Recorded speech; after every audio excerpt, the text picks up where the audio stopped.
Hi అండి. యాక్చువల్‌గా ఏంటి హడావుడి అనుకుంటున్నారా? అదే చెప్పబోతున్నాను. ఆడవాళ్ళ చేతులకి అందమైనవి గాజులు. మరైతే కొంతమందికి ఈ గాజులు వేసుకోవడానికి చాలా ఇబ్బందిగా ఉంటుంది. ఎలా అంటే అడ్డసీల వల్ల కానీ, కొంతమందికి బాగా సన్నగా ఉన్న వాళ్ళకి బోన్స్ ఉంటాయన్నమాట. వాటి వల్ల కానీ గాజులు ఎక్కించుకోవడం చాలా ఇబ్బంది అవుతూ ఉంటుంది. కొంతమంది గాజులు ఎలా వేసుకుంటారంటే చేతికి బిగుతుగా వేసుకుంటూ ఉంటారు. అలాంటి వాళ్ళకి ఈ గాజులు ఎక్కించుకోవడానికి చాలా ఇబ్బంది పడుతూ ఉంటారు. చూసారా, అలా నొక్కుకుంటూ తోసుకుంటూ ఒక్కొక్కసారి ఏమవుతుందంటే అలా వేసుకునేటప్పుడు ఆ గాజు విరిగిపోతూ ఉంటుంది. టక్కుమని అయ్యో అనిపిస్తుంది. ప్రాణం ఒకసారి ఉసూరుమనిపోతూ ఉంటుంది. సో ఇలాంటి ప్రాబ్లమ్స్ అన్నింటినీ స్కిప్ చేయడానికి నేను మీకు 3 ఐడియాస్ ఇస్తున్నాను. యాక్చువల్‌గా ఇందులో 2 ఐడియాస్ అనేవి కామన్‌గా అందరికీ తెలిసినవే. మేబీ మూడోది కూడా తెలిసే ఉండొచ్చు. బట్ ఎవరికైనా తెలియకపోతే ఉపయోగపడుతుంది కదా! సో ఇంకెందుకు ఆలస్యం, మొదటిది వచ్చేసి యాక్చువల్‌గా సోప్ వాటర్ అనమాట. అంటే సోప్, చేతులకి శుభ్రంగా సోప్ రాసుకుని గాజులు ఎక్కించుకోవడం. బాగా బిగుతుగా వేసుకునే వాళ్ళు కొంచెం థిక్‌గా రాసుకోండి సోపు. సో ఇలా 2 బ్యాంగిల్స్‌ని తీసుకొని చేతికేసుకోవాలి. ఒక్క బ్యాంగిల్ మాత్రం ట్రై చేసి మీ సోప్ వర్కౌట్ అవ్వలేదని అనకండి.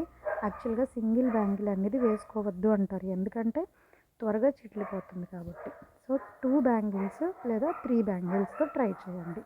సో మీకు ఎంత టైట్‌గా ఉన్నదైనా మ్యాక్సిమం ఎక్కేస్తుంది. మరి 2-6 సైజ్ వాళ్ళు 2-2 సైజ్ వేసుకుని మాకు ఎక్కలేదండి అని చెప్పకండి. 2-6కి 2-4 సరిపోతుంది. సో అది ఫస్ట్ మెథడ్ అనమాట.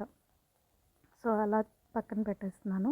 ఇప్పుడు మీకు సెకండ్ మెథడ్ చూపిస్తున్నాను. మేబీ మీ చేతికి ఇంకా సోప్ ఉందండి, అందుకే సెకండ్ది వర్కౌట్ అయిందని అనిపించుకోకర్లేకుండా చేతులు కూడా క్లీన్ చేసేసుకున్నాను. ఇప్పుడు ఆయిల్ అప్లై చేస్తున్నాను చేతులకి.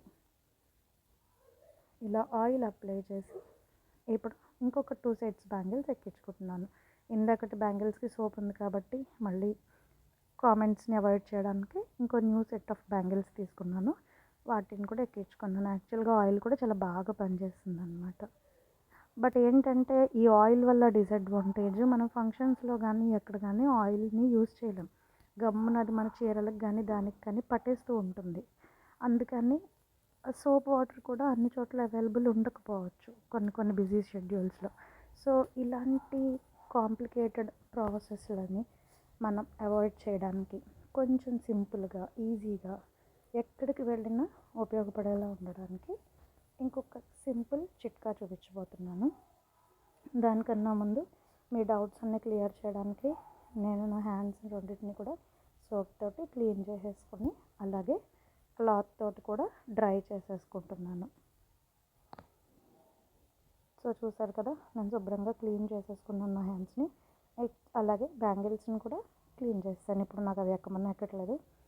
ఇప్పుడు ఇంకొక థర్డ్ ప్రాసెస్ ఏంటి అంటే, కొంచెం పల్చటి పాలిథిన్ బ్యాగ్స్ ఉంటాయి కదండి, మనకి ఇంట్లో రెడీగా ఉంటూ ఉంటాయి. ఏదో ఒక పర్చేస్ చేస్తే ఐటమ్స్ వాటితో పాటు వస్తూ ఉంటుంది. మరీ థిక్ బ్యాగ్ కాదు, కొంచెం పల్చగా ఉండాలి, ట్రాన్స్పరెంట్గా. మీకు వీడియోలో చూస్తే తెలుస్తుంది కదా ఎలాంటిది తీసుకోవాలి అనేది. సో ఇప్పుడు ఏం చేయాలంటే ఆ బ్యాగ్ని మన చేతికి తొడిగేసుకోవాలి. సో జాగ్రత్తగా అది ఓపెన్ చేసి దాన్ని మన చేతికి తొడిగేసుకుని కొంచెం జస్ట్ టైట్గా ఎదురు పట్టుకొని ఏవైతే బ్యాంగిల్స్ ఉన్నాయో ఆ బ్యాంగిల్స్ని మనం ఎక్కించేసుకోవాలి.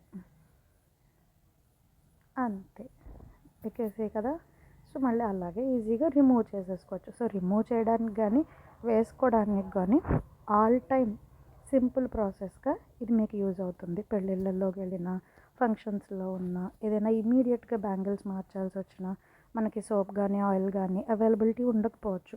అలాంటప్పుడు మీకు ఇది బాగా యూజ్ అవుతుంది అనిపించి నేను మీకు షేర్ చేస్తున్నానండి. సో కొంచెం లావుగా ఉండి ఎక్కని వాళ్ళు మాత్రం ఈ పాలిథిన్ బ్యాగ్ దానికి కొంచెం ఎఫర్ట్ పెట్టండి, లేదంటే కనుక ఈజీగా దూరిపోతుంది. నాకైతే ఈ పాలిథిన్ బ్యాగ్ ప్రాసెసే బాగా ఇష్టం. ఎందుకంటే ఏ టైంలోనైనా సరే బాగా యూజ్ అవుతుంది. చూసారు కదండి ఈ వీడియోని. మీకు కనుక ఈ వీడియో నచ్చినట్లయితే తప్పకుండా షేర్ చేయండి. అలాగే ఇప్పటివరకు నా ఛానల్ని ఎవరైనా సబ్స్క్రైబ్ చేసుకోకపోతే ఇప్పుడు సబ్స్క్రైబ్ చేసుకోండి. మరిన్ని అయ్యే వీడియోస్ కోసం నా ఛానల్ని ఫాలో అవ్వండి. ఇంకో కొత్త వీడియోతో మీ ముందుకు వస్తాను. అప్పటి వరకు సెలవు. బాయ్.